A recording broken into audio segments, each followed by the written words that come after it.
বিসমিল্লাহির রহমানির রহিম। সুপ্রিয় দর্শক, আসসালামু আলাইকুম। রেনিস কিচেন থেকে সবাইকে অনেক অনেক শুভেচ্ছা জানাচ্ছি আমার আজকের রেসিপিটি দেখার জন্য।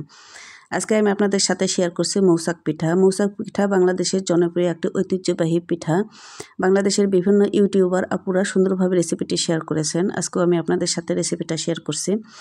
রেসিপিটা ভালো লাগলে শুরুতে একটা লাইক দিয়ে দেখা শুরু করবেন, আর ভিডিওটি ভালো লাগলে সুন্দর একটা কমেন্টস করে চ্যানেলটি সাবস্ক্রাইব করে যাবেন। আর ফেসবুক পেজ থেকে যারা দেখছেন তারাও প্লিজ পেজটি ফলো দিয়ে আমার পাশে থাকবেন। আমি চলে যাচ্ছি মূল রেসিপিতে।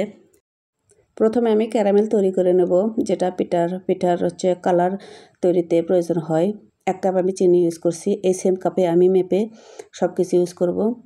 আর সামান্য একটু পানি দিয়ে রান্না করতে করতে কালারটা এরকম চেঞ্জ হয়ে আসবে। তো একটু লাইট কালার থাকতেই ক্যারামেলটা স্টপ করতে হবে রান্না করা, কারণ বেশি রান্না করলে কিন্তু তেতো হয়ে যাবে পিঠাটা। তো এরকম কালার হয়ে আসা পর্যন্ত সেম কাপে আমি 1 কাপ পানি দিয়ে নিচ্ছি। পানিটা আস্তে আস্তে দেওয়ার চেষ্টা করবেন, নইলে ছিটকে আসার সম্ভাবনা থাকে। তো ভালো করে মিক্স করে একটা বলক নিয়ে আমি সাইডে রেখে দিচ্ছি। তো এবার বড় একটা মিক্সিং বলে আমি 3টা ডিম নিয়েছি। চাইলে 2টা ডিম দিয়েও করা যায়। ডিমে সামান্য পরিমাণ এলাচের গুঁড়া দিলাম। আর এই পিঠার ফ্লেভারে কিন্তু এলাচের গুঁড়াটা দেওয়ার চেষ্টা করবেন। অনেকেই ভ্যানিলা এসেন্স দিয়ে থাকেন, এতে কিন্তু স্বাদটা পারফেক্ট আসে না। চিমটি পরিমাণ লবণ দিচ্ছি।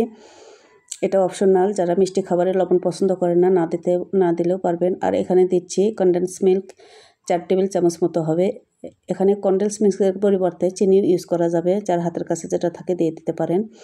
এবার ভালো করে সব কিছু মিক্স করে নেব। হুইক্সের সাহায্যে ভালো করে ডিমটা ফেটিয়ে নেব একটু সময় নিয়ে। একেবারে ফেটাতে ফোম করতে হবে না, এরকম একটা ঘনত্ব আসলেই হয়ে যাবে। আর সেম কাপে আমি 1 কাপ ময়দা নিচ্ছি। ময়দাটা আমি চেলে নিচ্ছি। আর এভাবে ময়দা কর্নফ্লাওয়ার সব কিছু চেলে নেওয়ার চেষ্টা করবেন। আবার আমি কর্নফ্লাওয়ার নিচ্ছি, সেম কাপে মেপে নিয়েছি। 1 কাপ কর্নফ্লাওয়ার, 1 চামচ বেকিং পাউডার দিয়ে দিচ্ছি। আর সেই সাথে 1/2 চামচ বেকিং সোডা দিচ্ছি। 1 চামচ বেকিং পাউডার আর 1/2 চামচ বেকিং সোডা এখানে ইউজ করতে হবে। সব কিছু আমি চেলে নিলাম আর হুইস্কের সাথে ভালো করে একটু মিশিয়ে নিচ্ছি। তো এই পর্যায়ে মিশাতে ব্যাটারের কনসিস্টেন্সিটা এরকম আসবে, যেরকম দেখতে পাচ্ছেন। তো এবার আমি এখানে ক্যারামেল পানিটা যেটা মিক্স করেছিলাম সেটা দিয়ে দিচ্ছি। আর এই পানিটা অ্যাড করার সময় একটু কুসুম গরম থাকতে হবে। আর ব্যাটারটা তৈরি করতে করতে যদি ঠান্ডা হয়ে যায় একটু গরম করে নেবেন। এবার ভালো করে হুইক্সের সাথে ভালো করে মিক্স করে নিচ্ছি। এরকম লুক আসবে মিক্স করতে করতে। আর এই পর্যায়ে দিয়ে দিচ্ছি 1 কাপ তেল, রান্নার সয়াবিন তেল। তেলটা এই পর্যায়ে মিশতে চাইবে না, কিন্তু একটু সময় নিয়ে ভালো করে মিক্স করে নিতে হবে। লুকটা এরকম আসবে। আর ব্যাটারের ঘনত্বটা এরকম যেটা দেখতে পাচ্ছেন। এবার আমি একটা চালনির সাহায্যে সেঁকে নিচ্ছি ব্যাটারগুলো। আর এ পর্যায়ে সেঁকে নেওয়ার চেষ্টা করবেন, এতে করে অনেকটা লাম্পস আটকা পড়ে যায়। তো এই পর্যায়ে কিন্তু দেখা যাচ্ছে ব্যাটারের কনসিস্টেন্সিটা এরকম হবে যেটা দেখতে পাচ্ছেন। তো যে মোল্ডে আমি পিঠাটা সেট করব, আগে থেকে অয়েল ব্রাশ করে একটু কাগজ লাগিয়ে নিয়েছিলাম, সেটা দেখতে পাচ্ছেন। এবার চুলাটা অন করে একটা তাওয়া বসিয়ে দিলাম আর তার উপরে ভারী একটা পাত্র দিয়ে দিলাম। এই কাজটা অবশ্যই করতে হবে। আর তার উপরে দিয়ে দিচ্ছি পিঠার মোলটা দিয়ে এভাবে ঢাকনা খুলে আমি রান্না করব 20 থেকে 25 মিনিট মিডিয়াম টু লো হিটে। তো 25 মিনিট পর এরকম লুক আসবে, যেটা দেখতে পাচ্ছেন ভিডিওতে। একটু ফেনা ফেনা হচ্ছে। আর পারফেক্টলি 1 ঘন্টা পর আমার এরকম অবস্থা এসেছে। পুরোটা পিঠাই একটু ফেনা ফেনা হয়ে এসছে। তো এরকম লুক আসলেই আশা করা যায় পিঠাটা পারফেক্ট হবে, জালিদার হবে এবং ছিদ্রযুক্ত হবে। তো এ পর্যন্ত আমি রান্না করে নিয়েছি 1 ঘন্টার মতো মিডিয়াম টু লো হিটে। এবার চুলার হিটটা একেবারে লোতে দিয়ে আরও আধা ঘন্টা রান্না করে নেব।